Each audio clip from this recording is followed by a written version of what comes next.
Do we have Adam Brooks of the Toronto Marlies with us on the video chat feed? All right. Brooksy, welcome to the Rod Pedersen Show. How are you? I'm good. How are you doing? Sorry Fantastic. about my setup here. It's awesome. This is sitting in the car. I know that you haven't spent a lot of time in the States yet, but this is kind of like Dan Patrick, and you're not old enough to know David Letterman, but we appreciate you being on so early in our time here on the Rod Pedersen Show. And you're going to hear from Darren DuPont and Derek Myers in a moment. But for those that don't know, Adam Brooks, outstanding captain of the Regina Pats, of course, with that team that went to the WHL final, and now with the Marlies, who've had 2 great seasons, Brooksy, since you got there, and the talk is that you're going to be with the Toronto Maple Leafs as early as next season. But I just threw a lot of things at you. Let's just talk about this year's playoff for the Marlies and how great it was / how tough it was. Yeah, I mean, it was great. I think a lot of people expected us to probably not go as far as we did, especially coming off winning the Calder Cup. So I guess usually there's a fall off there with players going up to the NHL and players getting different opportunities after you go that far into the playoffs. So, it was a season that I don't think anyone expected us to do what we did. But, I think after you win and you develop that winning culture, you have a lot of hungry guys. And we were very fortunate to, be led by Sheldon Keefe, who I think is the best coach in the AHL. And I think we surprised a lot of people in the league. So, it's been a lot of fun playing here the last 2 years. It's been a couple short summers for me, especially coming off, the WHL finals there. So that's why I'm just like this, going to go enjoy some golf finally. So. Of course, you're a hockey player and it's summertime. You're dressed exactly the way you should be. Darren's got some Leafs questions, but just before, can you tell me what Toronto's going through right now, Brooksy? You're there, you're in the vibe of Raptors mania. What's it been like, and did you go to the game last night? What's it like being in Toronto this week? I didn't go to the game. Tickets are pretty insane right now and tough to get your hands on. So I didn't go, but the city's absolutely buzzing. I think one thing about playing in Toronto is, the fan support is unbelievable. And, especially the run that the Raptors have been on, the whole city is just electric. So, I live downtown. So outside my window, every night that there's a game, you don't usually get a lot of sleep because there's a lot of yelling, a lot of partying going on. If you guys remember when he came to the Pats, he was small, undersized. He was a 4th-line player. He was going to quit hockey. I coached I was the celebrity coach for the blue and white game that year, and I remember him distinctly. Yeah, absolutely. We don't have him back yet, do we? You let us know, Clarkie, when you got him. You go ahead with yours.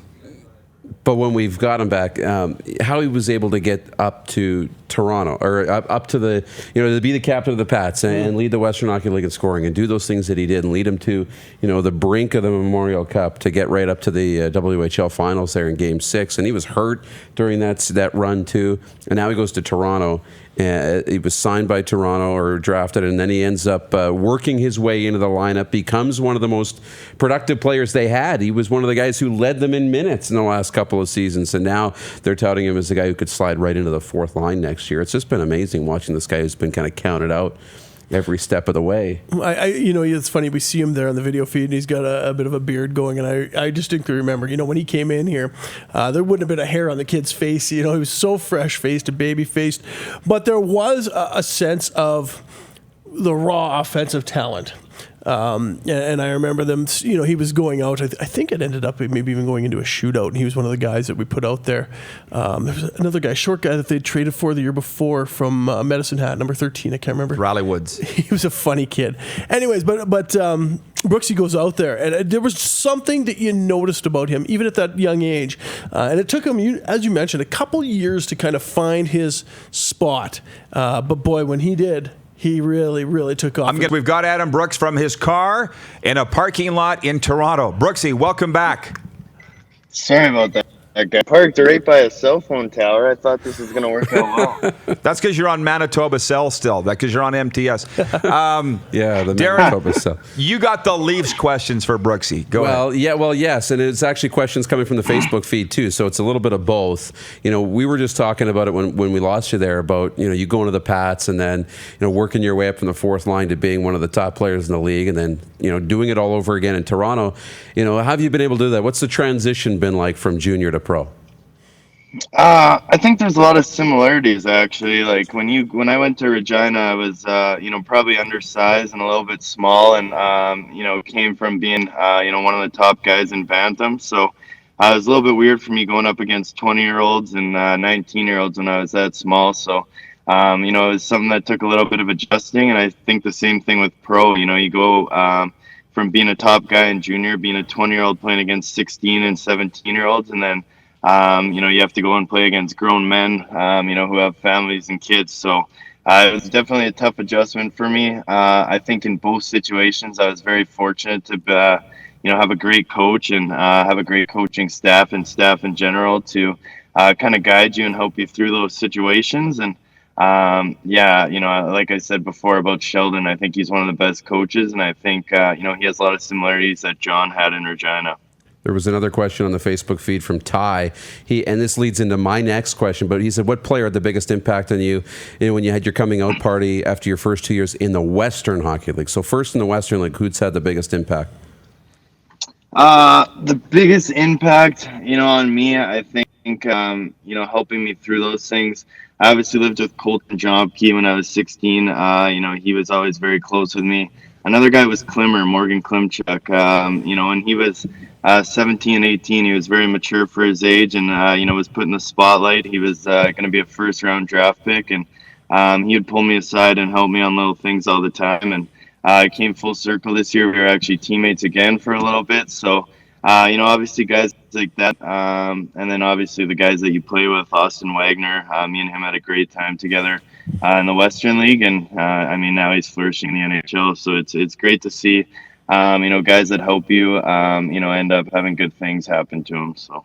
And now, we see with Mitch Marner and Austin Matthews, they've kind of been attached to Patrick Marleau a little bit. He's kind of been the dad of that group. Who's been the guy that's kind of taken you under the wing in Toronto?